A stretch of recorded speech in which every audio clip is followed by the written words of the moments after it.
Hello friends, welcome to Chate group of education.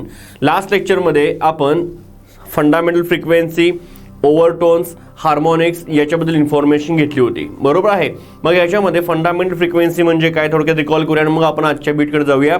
Fundamental frequency म्हणजे lowest frequency of vibration, correct. आता ही lowest frequency find out करत असताना आपले priority किंवा आपले टार्गेट काय असतं, जे काय व्हायब्रेशन्स होणार आहेत त्यांनी आपले जे रूल्स आहेत ते ओबे केले पाहिजे. म्हणजे काय तर जिथं नोड अँटी नोड ह्यांचे पोझिशन्स आहेत, ह्या पोझिशन्स आपल्या डायग्राममध्ये शो करता आल्या पाहिजेत. आणि मग हे डायग्राममध्ये शो करून जो काय लोएस्ट फ्रिक्वेन्सी मिळतो त्याला आपण काय म्हणतो, फंडामेंटल फ्रिक्वेन्सी. म्हणजे स्ट्रिंग असेल, दोन्ही साईडला रिजिड सपोर्ट लावला असेल तर रिजिड सपोर्टला काय पाहिजे, नोड तयार झाला पाहिजे. मग दोन्ही साईडला रिजिड सपोर्टला नोड तयार होत असताना जे काय लूप फॉर्म होतं त्या लूपसाठी लागणारी फ्रिक्वेन्सी जी असते ती काय असते, फंडामेंटल फ्रिक्वेन्सी. आणि फंडामेंटल फ्रिक्वेन्सी काय असते, लोएस्ट फ्रिक्वेन्सी ऑफ व्हायब्रेशन असते, करेक्ट. त्याच्यानंतर आपण बघितलं की हार्मोनिक्स. हार्मोनिक्स म्हणजे काय तर integral multiple of fundamental frequency. म्हणजे फंडामेंटल फ्रिक्वेन्सीला आपण एन म्हटलं असेल तर इंटिग्रल मल्टिपल म्हणजे काय, 1n 2n 3n 4n 5n up to number of n's. Okay, म्हणजे integral multiple of fundamental frequency is called as harmonics. आणि त्याच्यानंतर बघितलं ओव्हरटोन्स. ओव्हरटोन्स म्हणजे काय, higher frequencies which are actually present in addition to fundamental frequency. म्हणजे fundamental frequency सोडल्यानंतर त्याच्या ॲडिशनमध्ये जे काय हायर फ्रिक्वेन्सीज प्रेझेंट होतात त्यांना आपण काय म्हणतो, ओव्हरटोन्स म्हणतो. आता फंडामेंटल फ्रिक्वेन्सी, हार्मोनिक्स, ओव्हरटोन्स हे आपण स्टडी केले. आता आपण जे आज स्टडी करणार आहे, एकूण 3 डेरिव्हेशन स्टडी करण्याचं आपलं टार्गेट आहे. बघूया आपले त्यापैकी किती डेरिव्हेशन्स आज कव्हर होतात. पण आजचे जे डेरिव्हेशन्स आपण घेणार आहे याच्यावर आपण आपल्या कॉलेजमध्ये प्रॅक्टिकल्स स्टडी केलेत. रेझोनन्स ट्यूब, त्यानंतर सोनोमीटर 1 and 2, बरोबर आहे. त्यापैकी रेझोनन्स ट्यूब आपण आज इथं स्टडी करतोय. आता हा जो रेझोनन्स ट्यूब आहे तो म्हणजे काय असतो, एक पाईप दिला असतो, त्या पाईपमध्ये आपण ट्युनिंग फॉर्क व्हायब्रेट करून तो पाईपवर लावतो, त्याचे व्हायब्रेशन्स आत सेंड होतात. खाली पाण्याचे कंटेनर असतो, त्या पाण्याच्या सरफेसपासून त्या व्हायब्रेशन्स रिफ्लेक्ट होतात. मग एक जाणारी वेव्ह, एक येणारी वेव्ह सुपर इम्पोज होते according to superposition principle of waves. आणि इथं सुपरपोजिशननुसार स्टेशनरी वेव्स फॉर्म होतात, करेक्ट. आता ह्या स्टेशनरी वेव्स फॉर्म झाल्यानंतर त्यांचे जे लूप्स आहेत, मग त्याचे जे वेगवेगळे फंडामेंटल फ्रिक्वेन्सी, हार्मोनिक्स, ओव्हरटोन्स ते कसे फॉर्म होतात, त्यांचं रिलेशन काय आहे हे आपण इथं आता स्टडी करायचं आहे. तर डायग्राम्स बघा, खूप महत्त्वाचा आहे हा पार्ट. यापैकी बोर्डला एक प्रश्न 100% तुम्हाला असणार आहे. म्हणजे एकतर आयदर क्लोज्ड पाईप येईल, ओपन पाईप येईल किंवा व्हायब्रेटिंग स्ट्रिंग येईल. त्यामुळे ह्या 3 पैकी एक डेरिव्हेशन तुमच्या बोर्डच्या एक्झामला येण्याची पॉसिबिलिटी आहे. त्यामुळे व्यवस्थित फोकस करा. बघा तुमच्यासमोर काय दिसत आहेत, तर व्हायब्रेशन ऑफ एअर कॉलम आपण स्टडी करतोय. व्हायब्रेशन ऑफ एअर कॉलम, त्यामध्ये सब टॉपिक पहिला आहे आपला पाईप क्लोज्ड ॲट 1 end. म्हणजे इथे तुम्हाला 3 पाईप्स दिसत आहेत. ह्या तिन्ही पाईप्स ज्या आहेत ह्या आयडेंटिकल आहेत, म्हणजे त्यांचा डायमीटर आणि लेंथ तिघांचाही काय आहे, सेम आहे. सोबतच ह्या पाईप काय आहेत, क्लोज्ड ॲट 1 end. एका एंडला त्या काय केल्या आहेत, क्लोज केलेत. सेम असं डेरिव्हेशन बघायचं आहे, पण तिथं काय आहेत, pipe open at both ends आहेत. म्हणजे इथे दोन्ही साईडला पाईप्स आपल्या काय असणार आहेत, ओपन असणार आहेत. आता आपली जी बाउंड्री कंडिशन आहे, म्हणजे आपण हार्मोनिक्स स्टडी केलं त्यावेळी बाउंड्री कंडिशन भेटली होती. बाउंड्री कंडिशन आपल्याला काय सांगते, जिथं मॉलिक्युल्स फ्री आहेत तिथं काय पाहिजे, अँटीनोड पाहिजे. आणि जिथं मॉलिक्युल बाउंडेड आहे, तो फ्री नाही आहे, तो मूव्ह होऊ शकत नाही, तिथं काय पाहिजे, नोड पाहिजे, करेक्ट. आता ह्याच लॉजिकनुसार बघा, पाईप क्लोज्ड ॲट 1 end, त्याच्यामध्ये आपण फर्स्ट मोड आपण डिस्कस करूया, फंडामेंटल मोड डिस्कस करूया. ही डायग्राम फोकस करायची आहे. आता ह्या डायग्राममध्ये बघा, इथं पाईपची लेंथ जी आहे ती आहे L, स्मॉल l. ही काय आहे, ॲक्च्युअल लेंथ ऑफ पाईप आहे, ओके. त्याच्यानंतर ह्यातून आपण व्हायब्रेशन सेंड केल्यानंतर ह्या व्हायब्रेशनमध्ये इथं काय होणार आहे, नोड तयार होणार आहे.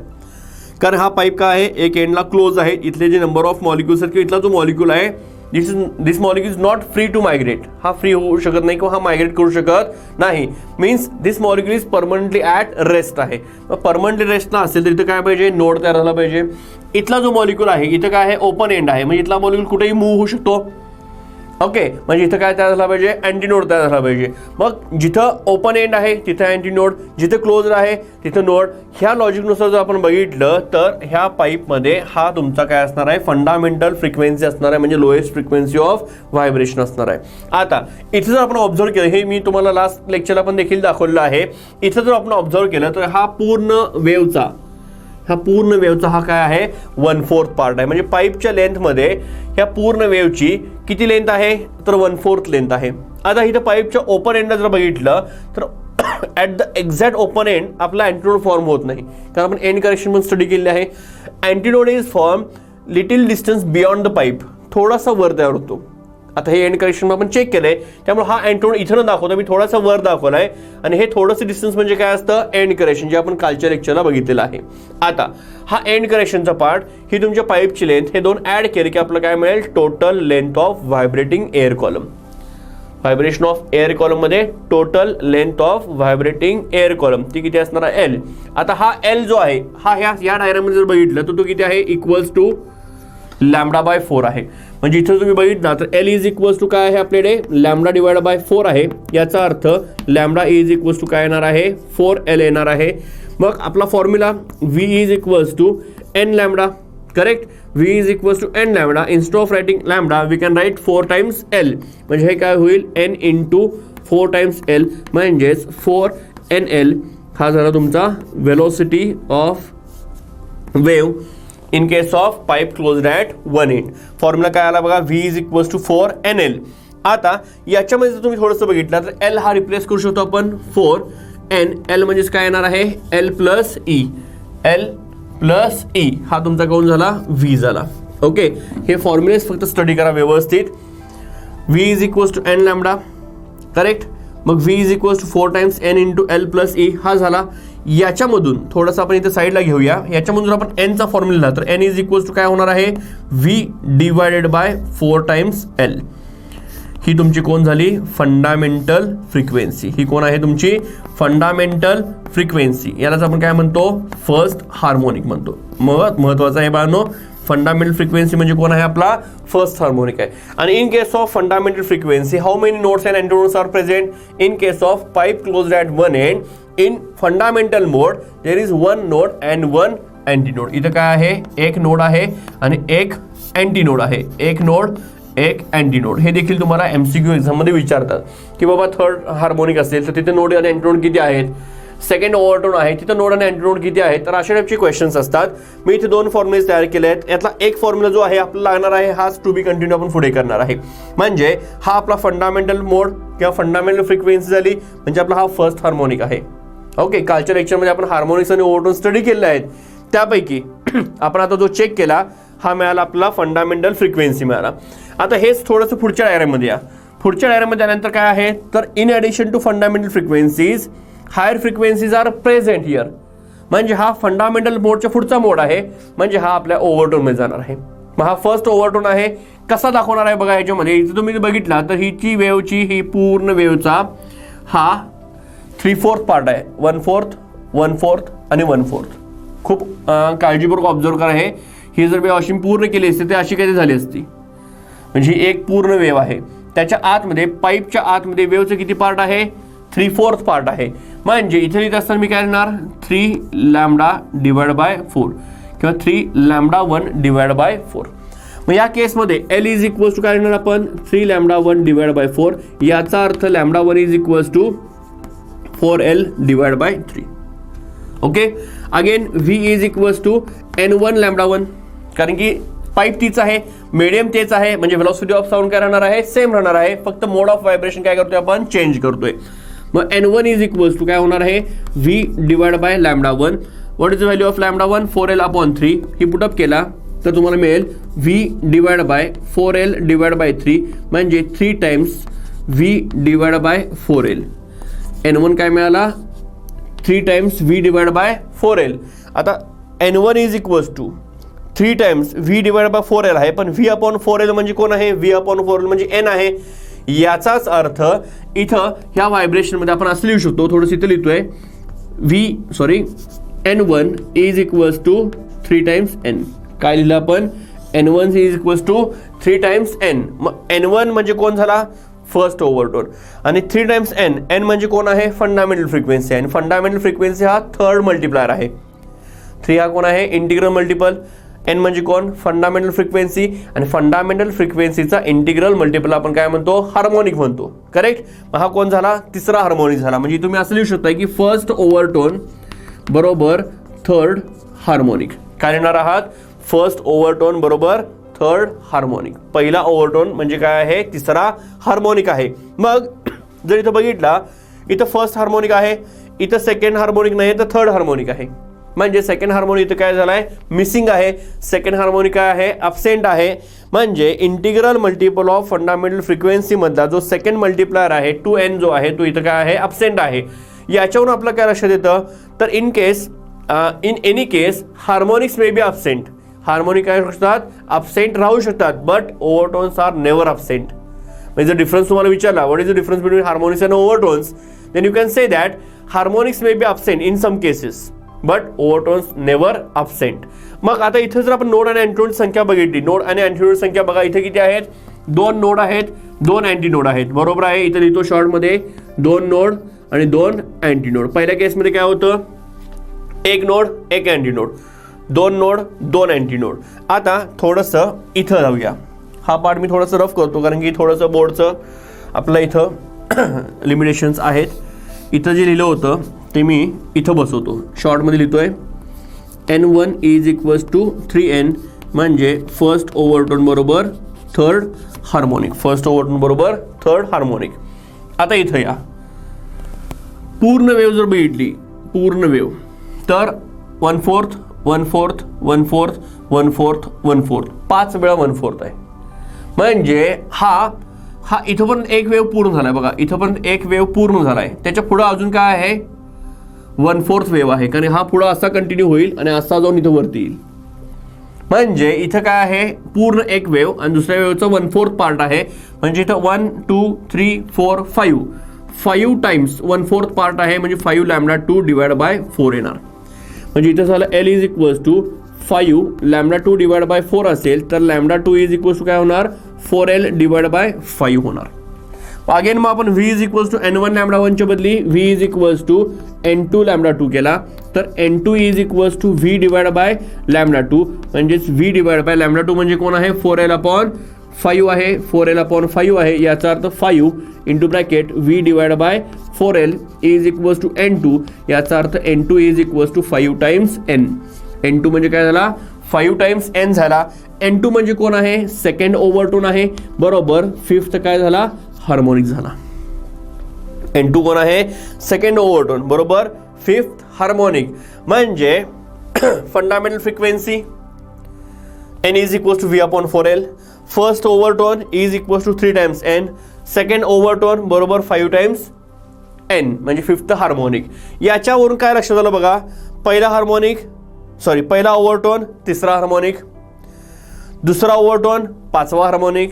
म्हणजे तिसरा ओव्हरटोन म्हणजे काय असणार आहे, ऑड मल्टिपल चालू आहेत, ऑड मल्टिपल. बरोबर आहे. मग ह्या दोघांच्या मधून जर आपण रिलेशन बघितलं, थोडंसं इथं मी रिलेशन लिहितोय, पीथ ओव्हरटोन म्हणजे पहिला ओव्हरटोन म्हटला तर हा 2p+1 हार्मोनिक असं रिलेशन दाखवतोय. पीथ ओव्हरटोन बरोबर 2p+1 हार्मोनिक्स. इथं 1 टाका. फर्स्ट ओव्हरटोन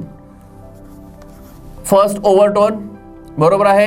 फर्स्ट ओव्हरटोन काय होईल, पीच व्हॅल्यू 1 झाली, म्हणजे 2 इंटू ब्रॅकेट 1+1 हार्मोनिक म्हणजे काय येणार, 3h येणार. म्हणजे फर्स्ट ओव्हरटोन बरोबर थर्ड हार्मोनिक. आलं का, इथं हे रिलेशन उभे होते. बरोबर आहे.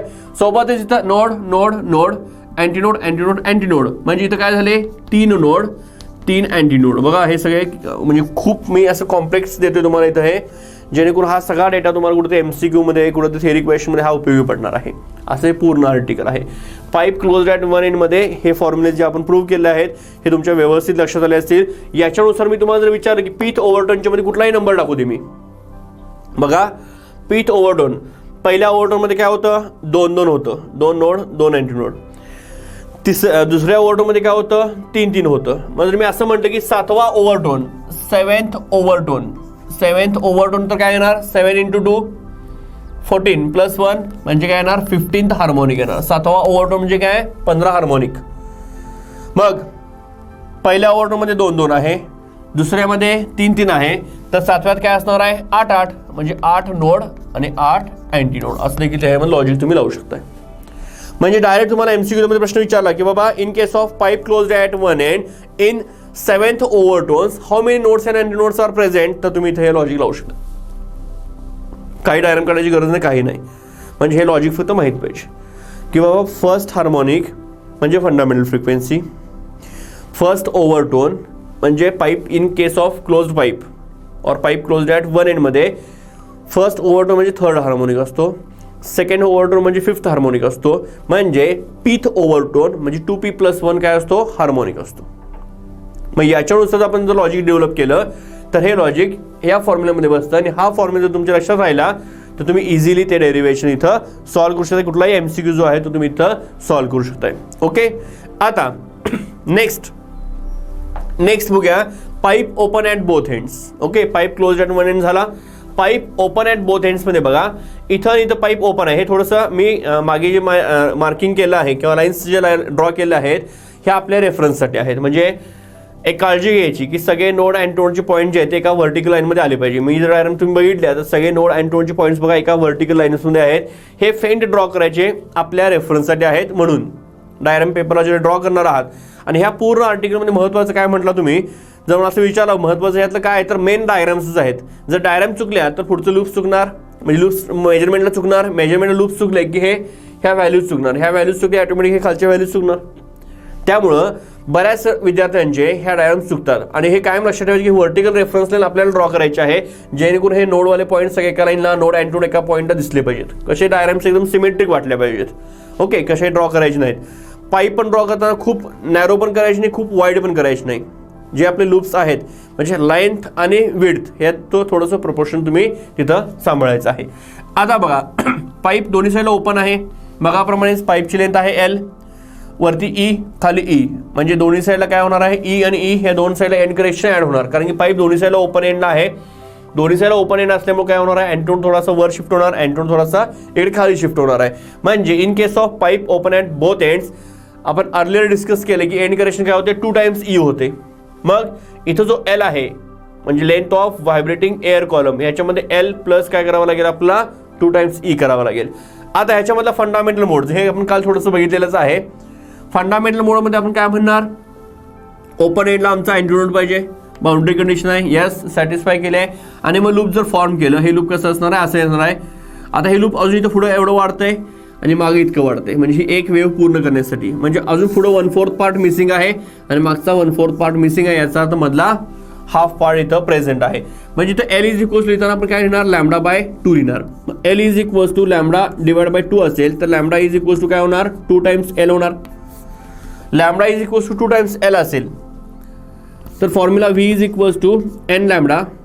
याच्यानुसार इथं काय करू शकतो मी एन इंटू 2L म्हणजेच एन इंटू 2 टाइम्स एल किंवा 2N एलच्या बदली काय येणार आहे एल प्लस 2E हा असा व्हेलॉसिटी तुम्ही फॉर्म्युला बनवू शकताय. याच्यानंतर V is equals to N lambda, N is equals to V divide by lambda म्हणजेच व्ही डिवाइड बाय 2L ही तुमची कोण झाली फंडामेंटल फ्रिक्वेन्सी झाली. फंडामेंटल फ्रिक्वेन्सी म्हणजे कोण आहे तुमचा फर्स्ट हार्मोनिक. कोण आहे फंडामेंटल फ्रिक्वेन्सी म्हणजे फर्स्ट हार्मोनिक. फर्स्ट हार्मोनिकचा हा फ्रिक्वेन्सी झाला. आता सेकंड बघूया higher frequencies which are actually present. Higher frequencies which are actually present म्हणजे ह्याच्यापेक्षा पुढचा मोड आहे. इथं बघा वेव्हचा 1/4 1/4 1/4 1/4 4 वेळा 1/4 आहे. जर तुम्ही हे बघितलं तर ही एक वेव्ह आहे म्हणजे इथे लॅम्बडा इज इक्वल्स काय येणार एल इज इक्वल्स टू λ1. मग एल इज इक्वल्स टू λ1 असेल तर λ1 इज इक्वल्स टू एल आला. पुन्हा V is equals to n1 λ1 याच्यावरून n1 is equals to V divide by λ1 म्हणजेच V divide by L1 sorry V divide by L म्हणजेच हे होईल 2V डिवाइड बाय 2L. पुन्हा V अपॉन 2L म्हणजे कोण असतोय n म्हणजे इथं मिळाला तुम्हाला n1 is equals to 2N. n1 म्हणजे कोण आहे फर्स्ट ओव्हरटोन आणि 2N म्हणजे कोण आहे सेकंड हार्मोनिक आहे. म्हणजे इथं सेकंड हार्मोनिक प्रेझेंट आहे. बघा हेच इथं बघितलं असता तर इथं काय होता सेकंड हार्मोनिक नाही आहे, इथं डायरेक्ट काय आला होता 3N आला होता. म्हणजे ह्या केसमध्ये सेकंड ओव्हरटोन सॉरी सेकंड हार्मोनिक काय होतो मिसिंग होतो, पण ह्या केसमध्ये सेकंड हार्मोनिक प्रेझेंट आहे. आता थर्ड हार्मोनिक येतोय का बघूया. आता नेक्स्ट डायग्राममध्ये 1/4 1/4 1/4 1/4 1/4 1/4 6 टाइम्स 1/4 म्हणजे काय होणार 3 λ/2 फक्त इथं λ2 करणार. मग L is equals to 3 λ2 divide by 2 असेल. L is equals to 3 λ2 divide by 2 असेल तर λ2 is equals to 2L bye 3 येणार. मग पुन्हा V is equals to n2 λ2 N2 is equals to V upon lambda 2 म्हणजेच व्ही अपॉन 2L/3 म्हणजे 3 into bracket V divide by 2L म्हणजेच N2 is equals to 3 times N. N2 is equals to 3 times N. N2 म्हणजे कोण? Second overtone. Overtones means higher frequencies which are actually present. Okay, second overtone is equals to काय आला? Third harmonic आला. Second overtone म्हणजे काय आला? Third harmonic आला.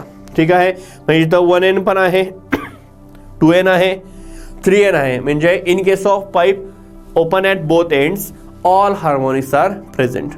But in case of pipe closed at one ends only odd harmonics are present, even harmonics are absent. इथं 2 missing आहे, इथं 4 मिसिंग आहे, इथं 1N नंतर डायरेक्ट 5N 3N येतं, 3N नंतर डायरेक्ट 5N येतं. म्हणजे इवन हार्मोनिक्स जे आहेत ते absent झालेत, पण इथं मात्र ऑल हार्मोनिक्स काय आहेत? प्रेझेंट आहेत. आता थोडंसं फंडामेंटल मोड, फर्स्ट ओव्हरटोन, सेकंड ओव्हरटोन ह्या केसमध्ये असणारे नंबर ऑफ नोड्स अँड अँटीनोड्स आपण चेक करूया. इथं किती आहेत? 2 अँटीनोड्स, 1 नोड आहे. 1 नोड 2 अँटीनोड. इथं 1 2 3 2 नोड्स 3 अँटीनोड्स. इथं 1 2 3 4 3 नोड्स 4 अँटीनोड्स आहेत. बरोबर, हे पण विचारतात त्यामुळे लक्षात घ्यायचं. इथं फर्स्ट ओव्हरटोन म्हणजे सेकंड हार्मोनिक आहे, सेकंड ओव्हरटोन म्हणजे थर्ड हार्मोनिक आहे. याचा अर्थ pth overtone is equals to P+1 काय आहे? हार्मोनिक आहे. पीथ ओव्हरटोन बरोबर P+1 हार्मोनिक आहे. पहिल्या ओव्हरटोनमध्ये 2 नोड 3 अँटीनोड. दुसऱ्या ओव्हरटोनमध्ये बघा, दुसरा ओव्हरटोन 2 ओव्हरटोन, दुसरा ओव्हरटोन म्हणजे 3 नोड 4 अँटीनोड. तसं मी तुम्हाला विचारलं की 7वा ओव्हरटोन, 7th ओव्हरटोन बरोबर 7+1 हार्मोनिक म्हणजे काय येणार आहे? 8th हार्मोनिक येणार आहे. 7वा ओव्हरटोनमध्ये 7th ओव्हरटोनमध्ये किती नोड अँटीनोड असतील? तर तुम्ही तो ऑब्झर्व केला असाल तर इथं 1O असताना 2 आणि 2+1 3, 2O असताना 3, 3+1 4. तसं तर 7 आहे म्हणजे काय येणार? 8 नोड आणि 9 अँटीनोड. 8 नोड 9 अँटीनोड्स.